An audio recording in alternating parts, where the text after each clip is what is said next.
considera que la interculturalidad, entendida como aquella posibilidad de poderse reconocer a sí mismos en la diferencia de los constituyen en parte esencial de la educación como derecho. Buenas noches. Bueno, a ver, la interculturalidad es un concepto que está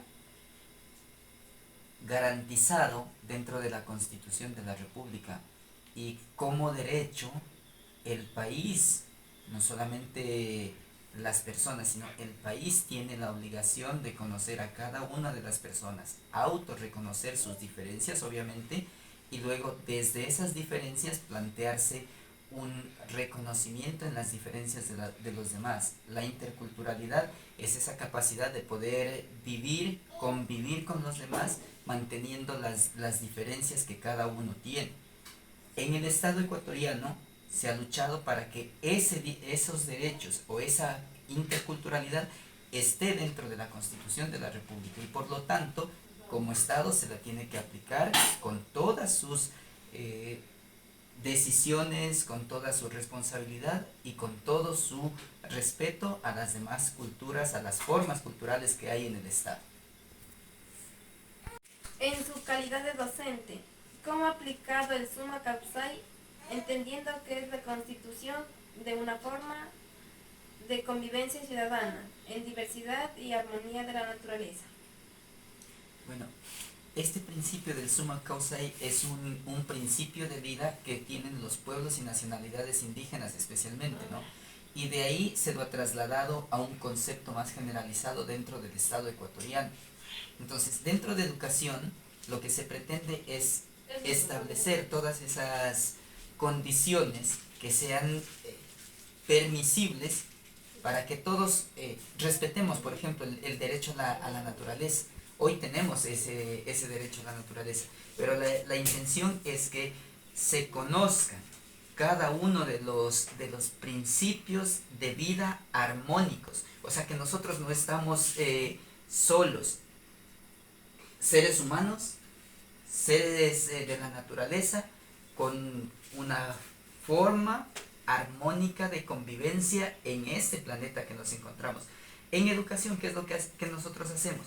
A los estudiantes irles incentivando a que vayan defendiendo los derechos de la naturaleza, utilizando, por ejemplo, la correcta utilización de la deposición de los desechos, los basureros, lo que se llama comúnmente, ¿no?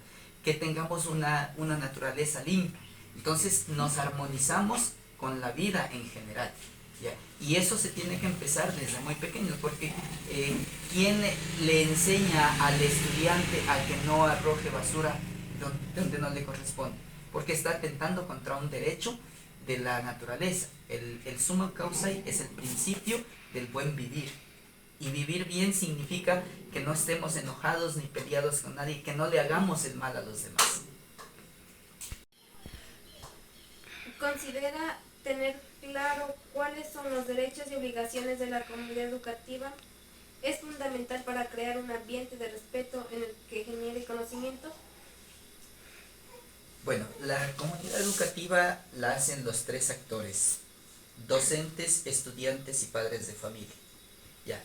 Conocer cada uno de los derechos y las obligaciones es una gran responsabilidad para el ámbito educativo, porque vamos a entender que cada uno asume su corresponsabilidad. Los padres de familia en educar bien a sus hijos para que envíen a la escuela, los docentes prepararse para que estén en capacidad de brindar una educación de calidad y calidez tal como lo establece la normativa, y los estudiantes dedicarse exclusivamente al trabajo que le corresponde dentro del papel de educación.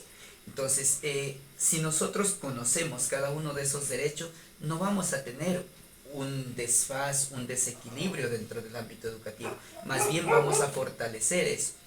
Las obligaciones son responsabilidad obligatoria, de un cumplimiento obligatorio, por eso son obligaciones. Ahora, los derechos son los que nosotros garantizamos dentro del ámbito educativo. Y por lo tanto, cada uno tiene que ir con su respectiva responsabilidad. Si yo exijo mis derechos, también tengo que darme cuenta cuáles son mis obligaciones como actor de la comunidad educativa. Los docentes tenemos algunas responsabilidades, los estudiantes tienen otras y los padres de familia otras. Sumados a esos, se conforma lo que se llama después el código de convivencia, que son los acuerdos que se tienen para exigir dentro de nuestra competencia las responsabilidades que tenemos allí. Entonces, el código de convivencia es el instrumento que nos permite vivir en armonía dentro de la comunidad educativa. ¿Usted qué nos va a entender sobre las preguntas tomadas?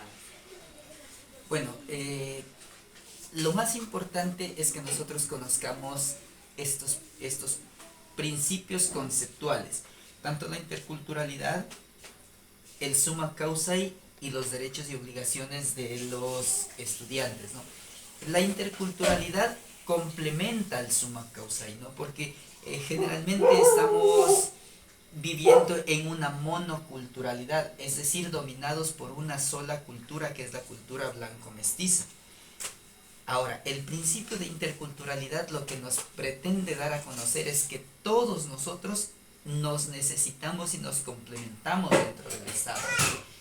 Y el summa causae, o el principio del buen vivir, es parte de esa interculturalidad que se la está socializando dentro de esta población monocultural que les había mencionado antes.